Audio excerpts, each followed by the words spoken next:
할렐루야. 그런 하나님과 함께 하시는 줄로 믿습니다. 복음서가 네 가지가 있죠. 특징이 있는데 요한복음은 그 특징 중에 하나가 시간의 흐름에 따라서 기록하고 있다는 것입니다. 그래서 예수님께서 어떤 것을 사셨는지, 그러니까 마태, 마가, 누가는 중요한 것을 필요에 따라서 편집을 했는데 요한복음은 시간의 순서에 따라서 기록하고 계시기 때문에 예수님의 삶을 시간으로 볼 수 있는 그런 특징이 있습니다.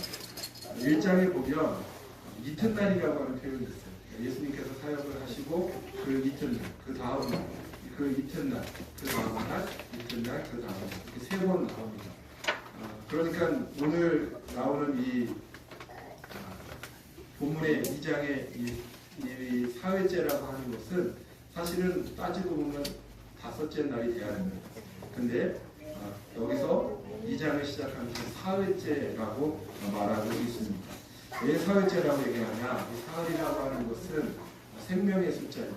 예수께서 부활하신 그런 날을 사흘째다 이렇게 얘기하기 때문에 이 사흘째라고 표현하는 데는 의미가 있다는 것입니다.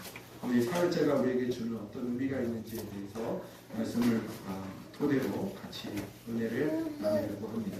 먼저 이 사흘째는 예수 그리스도께서 우리에게 찾아오시는 날이다라고 이야기할 수 있습니다.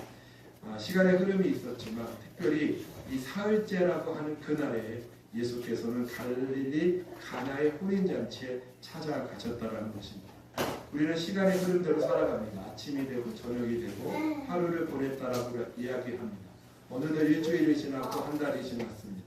2025년도 시작한 것이 엊그제 같은데 벌써 4월의 마지막 주를 보내고 있습니다.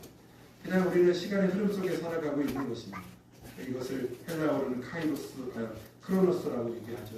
시간을 살아가고 있는 그때에 사흘째 되는 그날 주님이 우리를 찾아오시는 사건이 있고 그것을 경험하는 사람들이 되어야 되는 것입니다. 그냥 시간의 흐름 속에 살아가는 사람들이 아니라 주님이 특별히 찾아오시는 그때가 있는데 그때를 카이로스로 주님을 만날 수 있는 그런 시간으로 우리가 보내야 한다는 것을 말씀하고 있습니다. 여러분의 삶 속에 크로노스라고 하는 시간의 흐름만 있습니까? 아니면 예수님이 찾아오셔서 우리를 만나주시는 카이로스의 삶이 있습니까? 그냥 하루하루를 보내며 그냥 의미 없이 하루를 살아가는 사람들이 아니라 그리스도 예수가 찾아오시는 그 사흘째를 경험할 수 있는 주님의 사람들이 되어주시기를 예수님의 이름으로 축복합니다. 그 사흘을 경험해야 우리가 그리스도를 알게 되는 것이고 그 사흘을 경험해야 우리가 생명을 살아가는 것이고 그 사흘을 경험해야 우리는 우리의 삶을 사는 것이 아니라 그리스도께서 우리에게 허락하신 그 삶을 살아가게 되는 줄로 믿습니다. 여러분과 제 삶 속에 사흘째 되는 그날이 있고 그 사흘째 되는 그날에 우리를 찾아오시는 그 그리스도를 만날 수 있는 여러분과 제가 되기를 예수님의 이름으로 축복합니다. 이 사흘째에 무엇이 있었습니까? 그날은 바로 혼례가 있는 날이다 라고 이야기하고 있습니다. 혼례라고 하는 결혼식을 말하는 것이죠. 인생에 있어서 가장 행복한 날은 언제일까라고 얘기하면 그 결혼식이다라고 이야기할 수 있을 것입니다. 그 결혼식은 정말 내 인생의 전환점이 되는 부분, 내가 가장 기뻐해도 괜찮은 날, 바로 결혼식인 것이죠. 그렇다면 우리의 인생에서 가장 행복한 날이 결혼식인데 온 우주에서 영원토록 가장 행복한 날은 어떤 날일까요? 그날은 바로 예수를 영접하는 날인 줄로 믿습니다. 우리가 예수 그리스도를 영접할 때 예수님은 우리의 신랑이 되시는 것이고 우리를 신부로 맞아주시는 날입니다. 사흘째 날이 바로 그런 날이라는 것입니다. 예수님이 우리를 찾아오셨습니다. 그리고 그날 예수님과 우리가 결혼하는 날, 혼례가 있는 날이다라고 말씀하고 있다는 거예요. 그래서 우리는 그리스도의 신부가 됩니다. 그리고 그리스도는 우리의 신랑이 되셔서 그리스도와 우리가 하나가 되어지는 그 아름다운 경험이 있는 날이 바로 사흘째 되는 날이라는 것이죠. 예수님에 대한 인식은 우리가 점점 깊어져야 됩니다. 먼저 우리 예수님을 만나면 왕이라고 얘기하고 나는 예수님의 백성이라고 고백합니다. 그리고 예수님을 더 인식하게 되면 예수님은 나의 주인이시요 나는 주님의 종입니다 라고 고백하게 됩니다. 조금 더 친밀해지면 예수님은 우리의 벗이 되십니다. 친구가 되셔요. 여기서 끝나면 안 돼요. 친구 정도에서 끝나면 안 되고 예수님이 바로 우리의 아버지라는 사실을 알아야 됩니다. 아버지, 그리고 나는 그분의 자녀. 더 친밀한 관계가 되는 거죠. 또 여기서도 멈춰서는 안 된다는 거예요. 예수님은 나의 신랑이시여 나는 주님의 신부라는 사실을 알아야 됩니다. 신랑과 신부는 부끄러움이 없는 관계로 하나 되는 관계가 바로 신랑과 신부인 것입니다. 우리가 그리스도와 그냥 왕이시고 나는 그리스도의 백성 정도에 머무는 사람들이 아니라 주님은 나의 신랑이시여 나는 주님의 신부입니다 라고 하는 그 놀라운 고백이 있는 그 사흘째를 경험할 수 있는 주님의 사람들 되어주시기를 예수님의 이름으로 축복합니다. 그래서 주님과 내가 하나 되고 한 몸이 되어서 언제나 결혼식과 같은 그런 기쁨이 넘치는 그런 혼례의 날을 가질 수 있는 사흘째를 살아갈 수 있는 주님의 사람들이 되어주시기를 예수님의 이름으로 축복합니다. 또한 이 사흘째 주님이 찾아가신 지역은 갈릴리 가나에 주님이 찾아가셨다는 겁니다. 갈릴리라고 하는 건 우리 너무 익숙한 이름이고 또 누구나 한 번쯤 갈릴리에 가고 싶어하는 그런 이름이지만 사실 이스라엘에서 갈릴리라고 하면 멸시와 천대의 땅이었습니다. 갈릴리라고 하는 말이 갈랄이라고 하는 말에서 나왔는데 변방, 언저리 그런 뜻을 가지고 있는 땅이 바로 갈릴리였습니다. 이방인의 땅이라고도 불렸는데 유대인 족속조차도 그 땅을 무시하는 땅이 갈릴리 땅이었습니다. 거기다가 바벨론이 시리아 사람들을 제가 볼 수 있는 다른 부분이 있어요.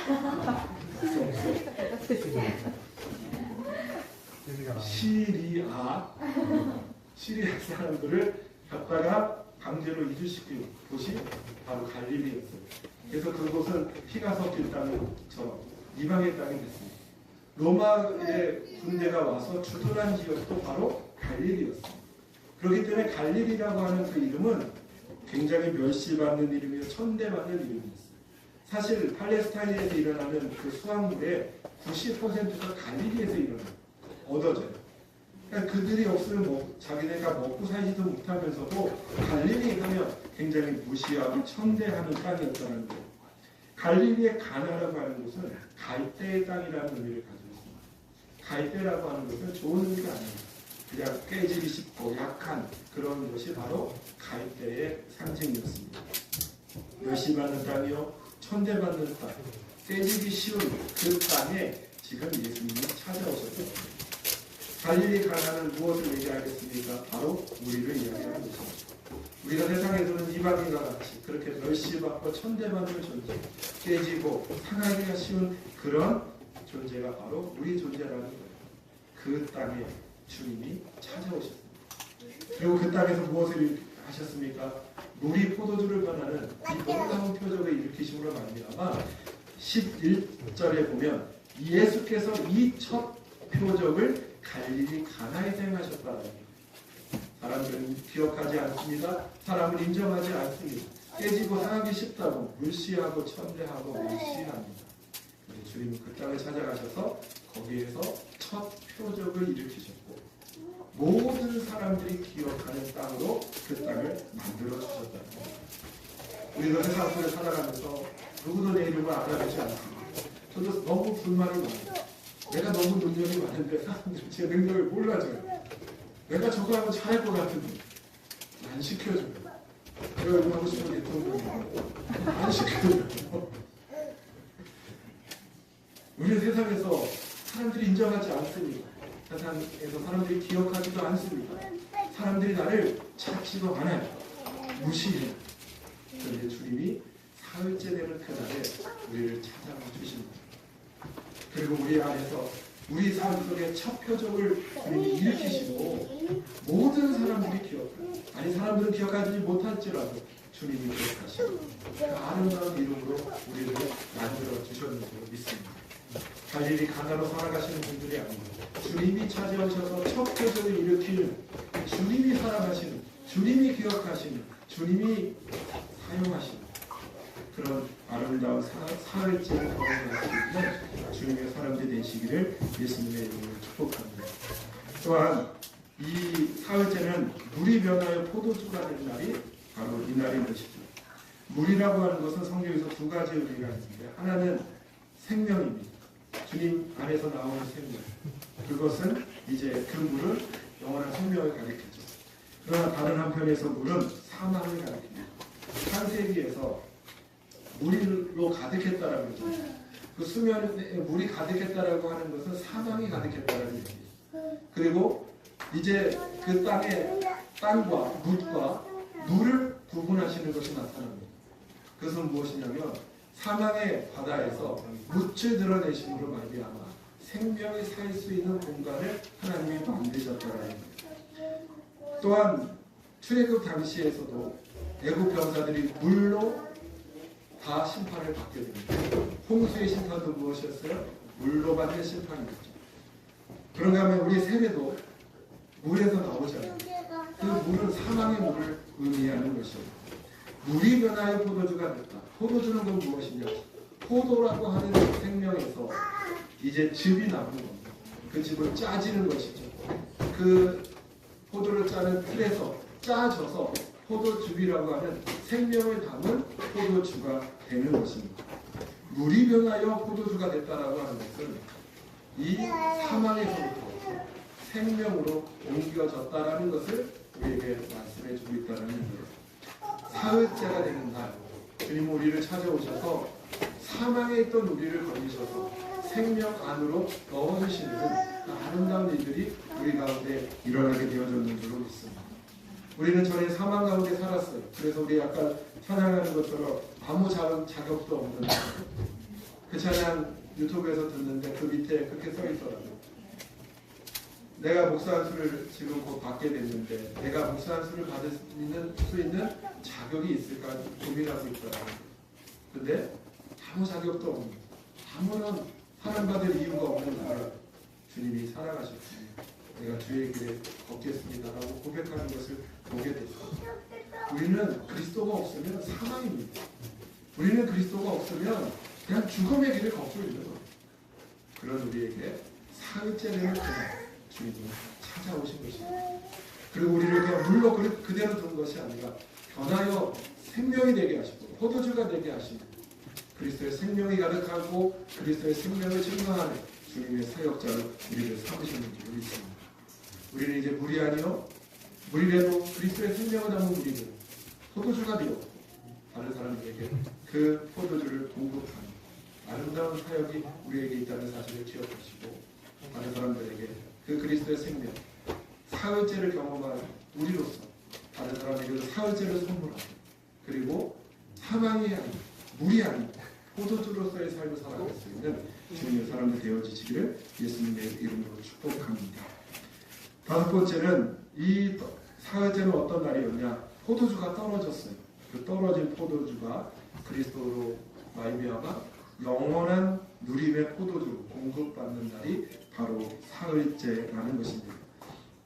세상의 혼례는 기쁘죠.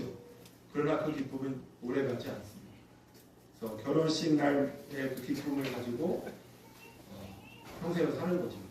근데 그 혼례잔치, 혼인잔치는 떨어지는 것이 있다는 것을 우리에게 가르쳐줍니다. 세상에서 살아가는 어떤 기쁨은 즐거움이 있는 것 같고 기쁨이 있는 것 같은데도 곧 떨어지는 날이 있다는 것을 알게 됩니다. 돈도 떨어지는 날이 있어요. 명예도 떨어지는 날이 있고요. 권세도 떨어지는 날이 있어요. 자식도 내가 생명처럼 살아가지만 떠나가는 날이 있어요. 직장, 우리가 누리는 모든 것들은 떨어지는 날이 있다는 거예요. 근데 그냥 떨어지는 날로 인생이 끝나면 우리가 얼마나 힘들고 어렵습니까? 나는 모든 게 떨어진 날이에요. 포도주가 떨어진 날이에요. 혼인잔치에서 포도주가 떨어졌다는 것은 참 치욕이고 굴욕인 거예요. 떨어진 날이 있다는 거예요. 그 날이 그냥 그것이 떨어진 날로 끝나는 것이 아니라 주님이 나를 찾아오시는 사흘째가 될 때 우리는 세상에서 얻을 수 없는 만족, 세상에서 얻을 수 없는 기쁨을 그리스도의 포도주로부터 누리게 되는 것. 그날이 바로 사흘째라는 것을 우리에게 말씀하고 있습니다. 여러분, 통장에 잔고가 없으십니까? 여러분 생각했던 어떤 결과가 없으십니까? 그렇다고 거기에 주저앉아 있는 시간 되지 마시기를 바랍니다. 그날이 바로 어떤 날이에요? 주님이 찾아오시는 사흘째라는 사실을 기억하시기 바랍니다. 그래서 주님이 찾아오셔서 나에게 그 생명의 공급을 통하여 떨어지지 아니하고 부족하지도 아니하고 별필도 없는 영원한 누림이 되시는 그리스도를 우리에게 선물로 주시는 그날이라는 사실을 기억하시고 그 사흘째 그리스도 그분으로 말미암아 부족함이 결함이 없는 그런 충분한 주님의 삶을 살아갈 수 있는 여러분과 제가 되기를 예수님의 이름으로 축복합니다. 마지막으로 이 사흘째는 돌 항아리가 물을 담았던 돌 항아리가 이제 생명을 담는 포도주를 담는 항아리로 변하는 날이 바로 그날이라는 거예요. 이 돌 항아리가 몇 개 있었냐면 6개 있었다는데 성경에서 6이라고 하는 숫자는 육체를 가리킵니다. 그러니까 천연적인 그런 지음받은 것이죠. 우리는 지음받았는데 왜 지음받았는지를 알아야 되겠죠. 우리가 지음받았는데 세상의 것을 가득 채우기 위해서 지음받은 그런 존재가 아니라는 거예요. 그럼 결국 비워질 수밖에 없고 우리 사망에 가득한 물이 될 수밖에 없어요. 그런데 그 육을 예수 그리스도가 명령하시고 예수 그리스도가 우리에게 생명의 포도주를 담게 해주시며 이제는 세상에 담는 돌 항아리가 아니라 그리스도의 생명을 담는 돌 항아리로 변화되고 새로워지는 그 변화의 날, 그날이 바로 사흘째라는 사실을 우리에게 말씀해 줍니다. 여러분은 어떤 날을 살아가고 있습니까? 첫째 날을 살아갑니까? 이튿날을 살아가고 있습니까? 아니면 절망의 날, 멸망의 날, 괴로운 날, 멸시 받는 날, 천대 받는 날로 오늘 하루하루를 살아가고 있습니까? 그것은 우리의 삶이 아니라 주님 우리에게 사흘째 되는 날로 찾아오시는 주님이시라는 것을 기억할 수 있는 여러분과 제가 되기를 바랍니다.